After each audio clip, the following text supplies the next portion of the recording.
So let's talk about arrays. We're going to start off with, we're going to make an array, and let's just do a string customers. We'll do a pizza ordering one, and we'll just have them be some fun names: Mario, Luigi, Bowser, Peach, and Toad. So we just have, a couple customers, and we're going to do that, right? So that is a simple array that we made. Now, if we wanted to have other information, right, like if we're going to make a pizza ordering one, we would need more information, not just the who's the customers, but we'd also need to know what they're ordering, right? So now you could start going like, oh, we also need, the order. And so, like, that would be, 2 pizzas, 2 medium pizzas.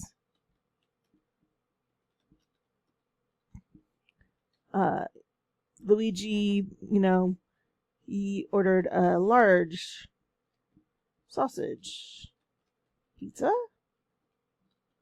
Bowser, he probably ordered 10 pizzas, right? Peach, she probably ordered a salad. And Toad, will have him ordering a veggie one. So now we have what they ordered, right? And just to make this easier just on the screen. Right, we'll do that. Because then we can see when we have typos in our code. You could always do this. You could always make the format be such that so you can easily read the code and stuff. It's always better than trying to change the screen or whatever. So now you notice it's like, oh, we have all these different things. We want to add more stuff to it, right? We probably also need, the cost, right? So that'll probably be a float, right? Will be the cost. And so, $18.99. Large, it will be 24. 10 pizzas, we're gonna go 150. The salad, that's gonna be 19. Expensive salad, huh? And a veggie pizza, 18. And so what I've basically made here are 3 separate arrays. And those 3 separate arrays are actually what they call parallel arrays. So parallel arrays are basically, they're just when you have 2 or more data fields that you're collecting that are related, that you need to have ways to store them.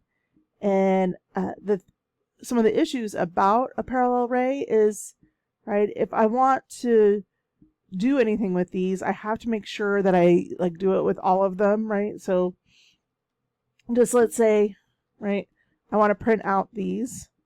So for int I equals 0 while I is less than 5, right, because that's how many we have. And then I plus plus. And then we want to display them, standard cout, and we're going to have output. So the customer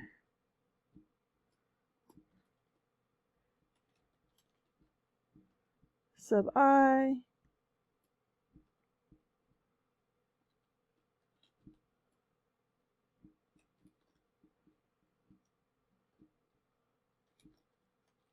and then their order, right? So we're just gonna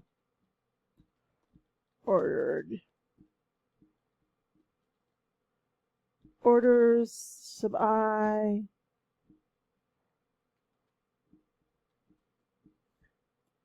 and add a cost of, and then we'll put the cost. So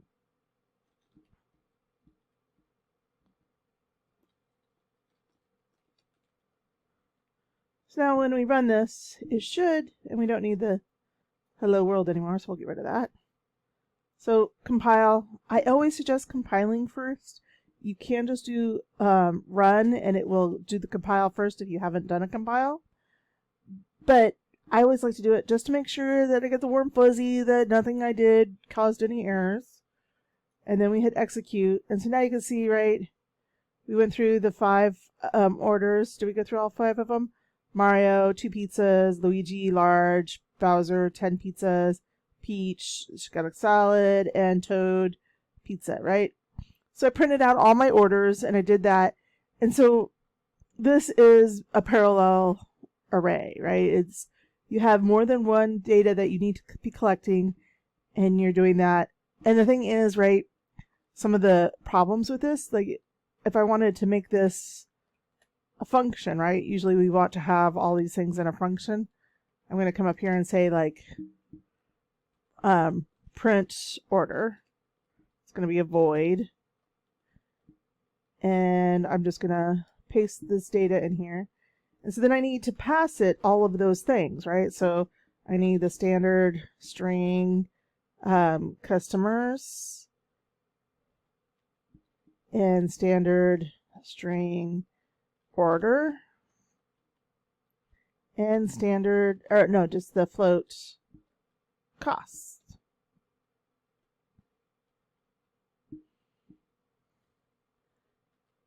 And so now I'm passed in all the values that I need, but that can get a little cumbersome, right? So that's one of the issues about having parallel arrays, because then if you want to do anything with them, you have to pass them all together. They're like this little group that you have to like ship all at once. Another thing is, say you don't really want, like Peach decided she didn't want her salad anymore, right? Why are you buying a salad from a pizza joint? So if you're going to go through and just delete Peaches out of there, right, we would just need, you couldn't just go and, you know, I mean, we could just set Peaches to, right, so she'd be, this is 0, 1, 2, 3. She's a third order, right? 3. And we could just set her order to no name and then order sub 3 equals nothing, and then cost sub 3 equals nothing, right? So if we just did this, right, and so we made our print order, right?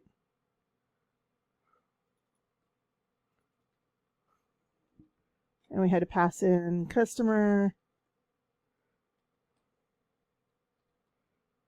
and order and cost. And we need to do that again just after we did delete them, right? We could do this.